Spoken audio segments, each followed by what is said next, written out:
Lena Whitmore never imagined that her story would begin with something as ordinary as a wrong turn. But sometimes the quietest moments are the ones that shift everything. She'd lived a simple life, tucked away in a coastal town where fog kissed the windows and time moved a little slower.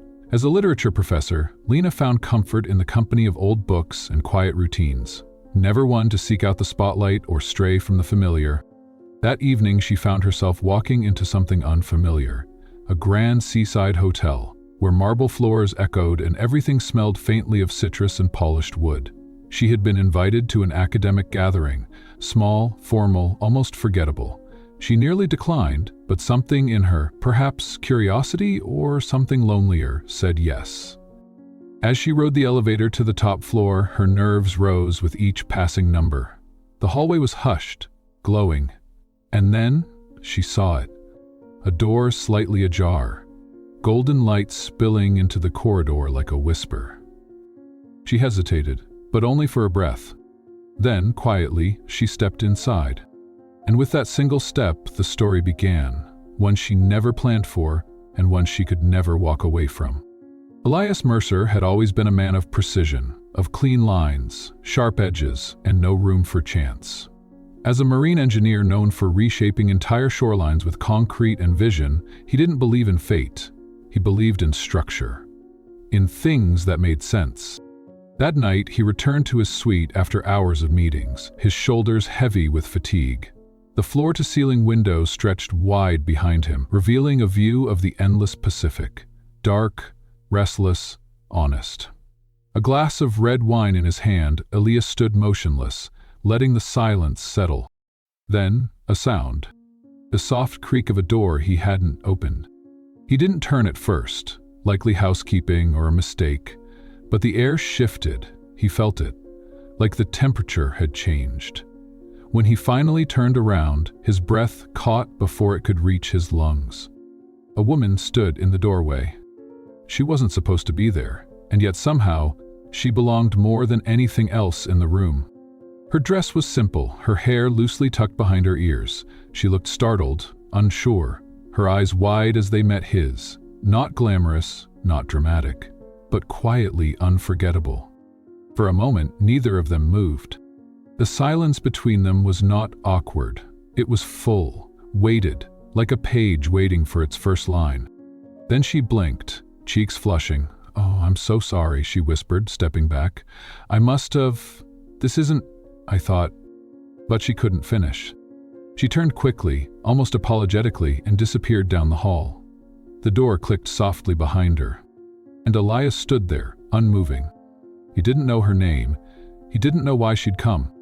But something in him knew, without logic or explanation, that she had just walked into his life. Not like a storm, not like an accident, but like a question he didn't know he had, finally answered. The room was quiet again, but not the same. Elias stood in the center of it, still holding his glass, but the wine no longer tasted like anything. The silence, once his refuge, now felt heavy, dense with something he couldn't name. Her presence still lingered, like perfume long after someone's gone. A trace, a breath, a pulse. He didn't know who she was, not her name, not where she'd come from, and yet something about the way she looked at him, just for a moment, had undone something carefully built inside him. That night, he didn't sleep. He played the moment over and over again in his mind. The way her eyes widened, the soft edge of her voice, the apology that barely made it out. It hadn't even lasted a minute, and still, it stayed with him like a song stuck between heartbeats. The next day, he returned to the lobby at the same time, hoping, though he'd never admit it, that she might walk past again. She didn't. He came back the day after that, and the next. Elias wasn't sure what he was doing. He was a man used to control, to structure, to blueprints, but this waiting, felt different, vulnerable, almost foolish. He considered asking the front desk, but what could he possibly say? "I'm looking for a woman I don't know, who accidentally walked into my room and somehow rewired the silence inside me." Absurd. And yet, he couldn't shake her. Couldn't forget the way her presence, however brief, had made the world tilt slightly on its axis. She had left the room in under a minute, but something inside him hadn't leapt with her. Elias wasn't used to feeling uncertain, yet for days now that was all he felt. He had walked the same quiet corridor, sat in the same velvet chair in the lobby, watched the same elevators open and close, hoping somehow she would return. But she didn't. Still, something wouldn't let him move on. On his way out one late afternoon, his eyes drifted to a small glass display by the concierge desk. Something he must have passed a dozen times. But this time, something caught his eye. A folded flyer, corner slightly torn. Coastal Symposium for Liberal Arts Educators, October 12th, Penthouse Lounge. The date, the floor, the exact night she stepped into his world. He picked it up slowly, studying the crest of a nearby university printed faintly at the bottom. He didn't recognize the name, but it was something, a direction, however uncertain. Maybe she was a guest speaker, maybe she was faculty, maybe. It wasn't much, but it was more than he had yesterday. And for a man who built everything from solid plans and exact numbers, Elias found himself chasing a feeling, with nothing but a fragile clue and the quiet belief that some things are meant to be found. It was almost a week later, on a quiet street just a few blocks from the university named on the flyer, when Elias saw her again. He hadn't planned it, there was no strategy, no scheme. He had simply been walking, restless, thinking, retracing streets without purpose, when something drew his eyes to a narrow shopfront tucked between two cafes. No sign, no neon, just a small window filled with weathered books and a soft amber glow inside. He paused, and through the glass, he saw her. Lena, sitting near the back of the little bookstore, legs curled beneath her on a faded velvet chair, completely absorbed in the pages of a worn paperback. Her hair fell loosely around her shoulders. The light hit her face just so, like she belonged there, like she'd stepped out of the very story she was reading. Elias didn't move. His heart surged, then steadied. This wasn't a memory, a fragment, or a wish. She was real, right there. He stepped closer to the door, but didn't enter. Something in him held back, not from fear but respect. She looked peaceful, unaware of the world watching her through the glass. Elias knew this wasn't the moment. Wanting to step forward was instinct.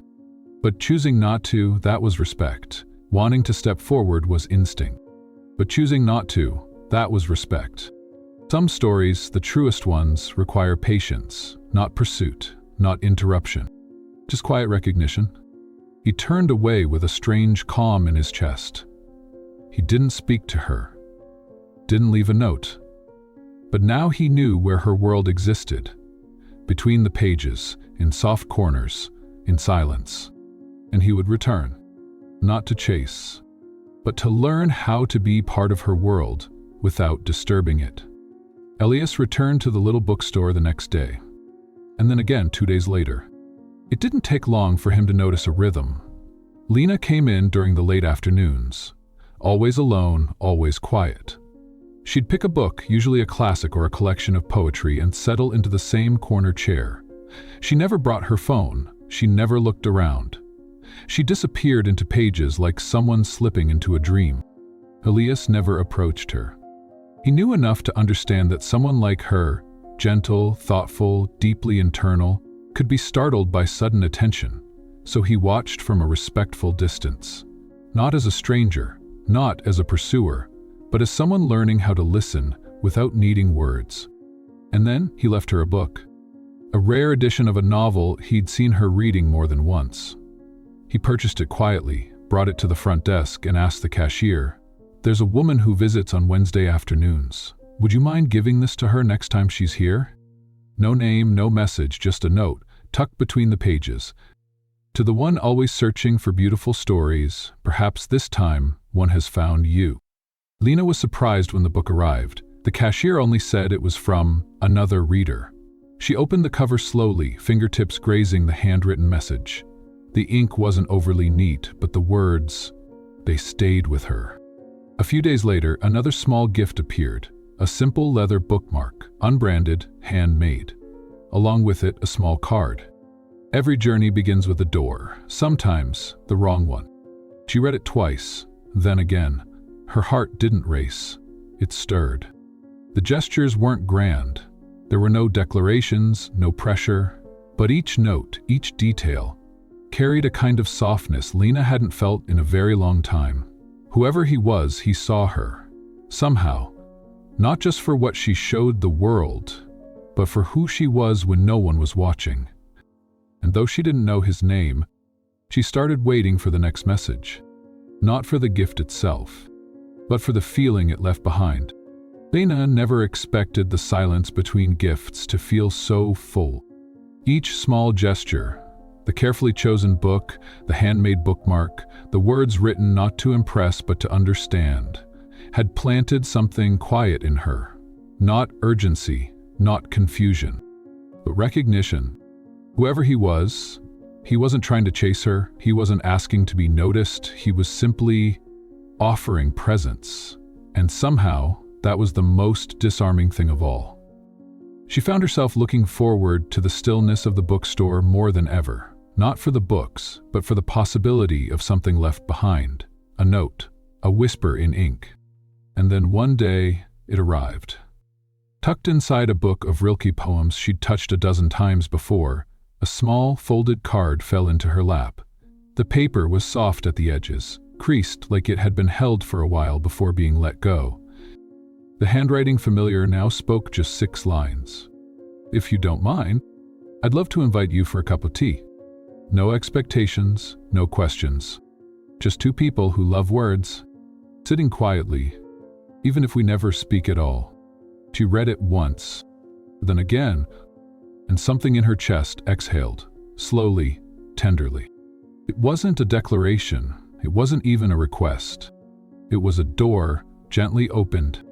A few days later, another note arrived, tucked into the back cover of a book she'd nearly bought.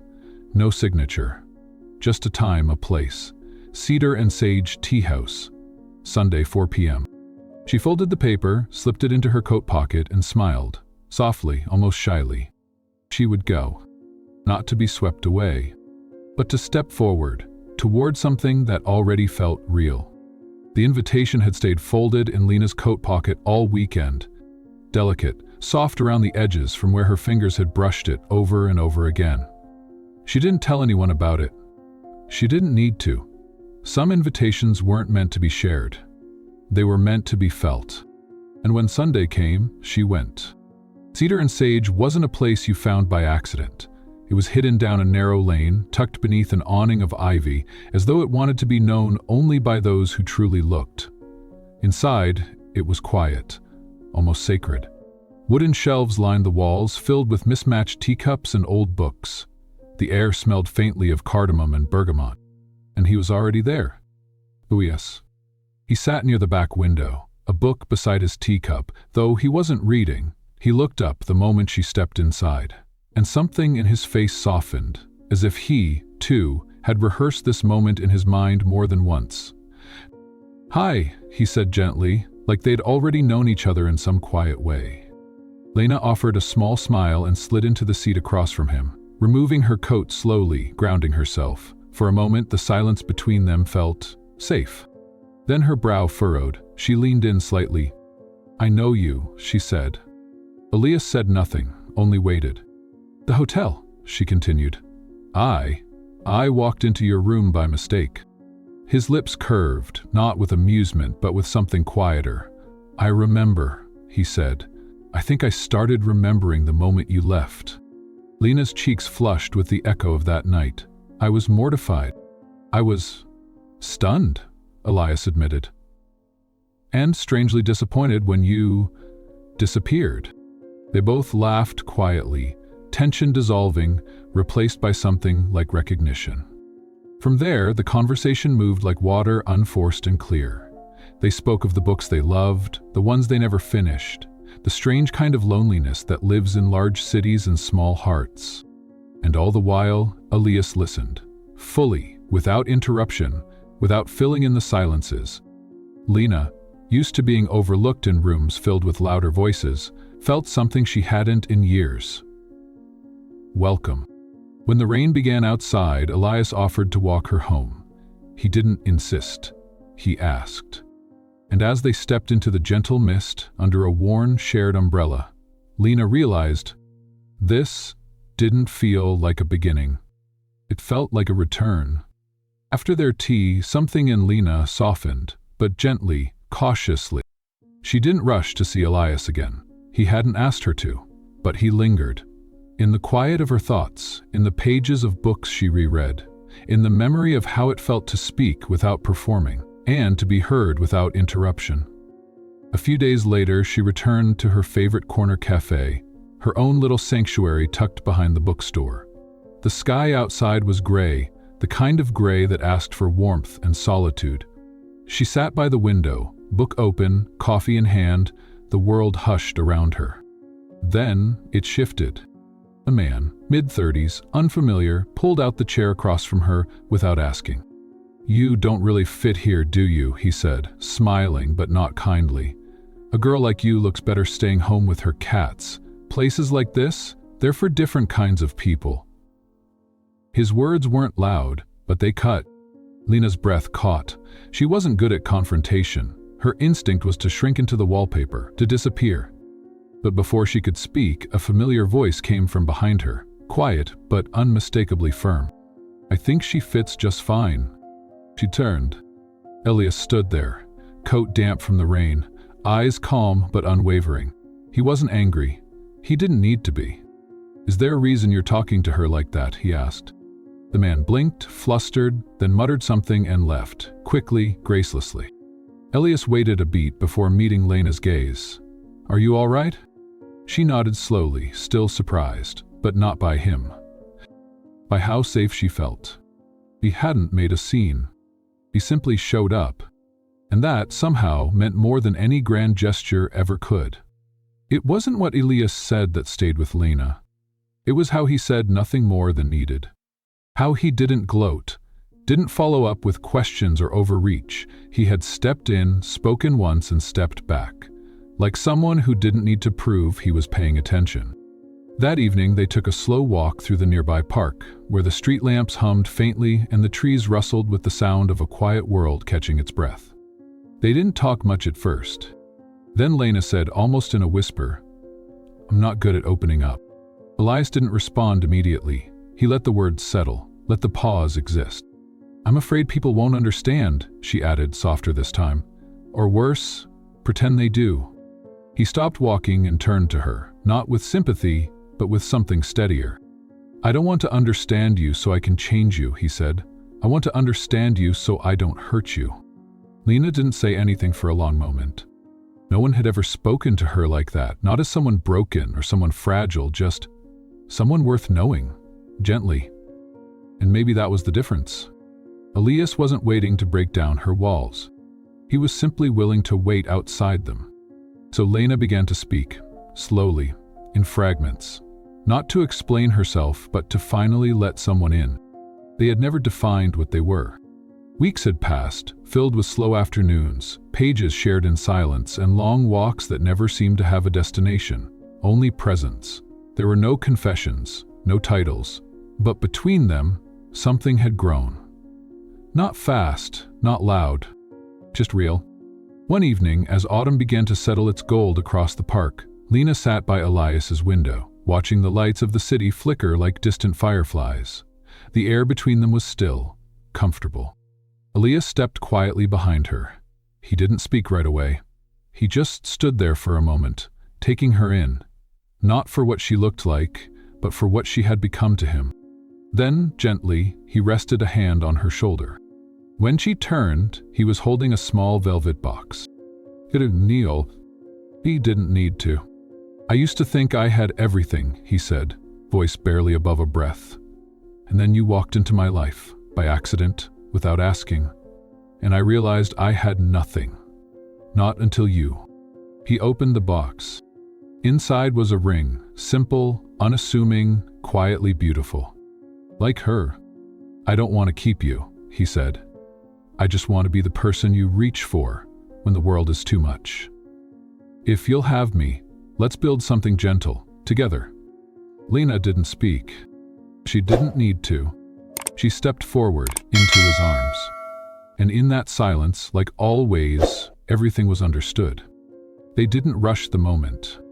After the ring, after the words, after the quiet that said more than any vow, Elias and Lena simply stood together, wrapped in the kind of silence that comes only when two people no longer feel the need to be anywhere else. Later, they walked through the soft night air, hand in hand, beneath a golden street lamp that hummed like a lullaby. The world moved around them, cars, voices, windows flickering with lives in motion, but inside that circle of light, time seemed to pause. Lena looked up at him, and he looked at her, not with questions, not with promises, just knowing. Two people who had once wandered separate paths had somehow stepped through the same open door, and without saying a word, they both knew. This was home. This was forever.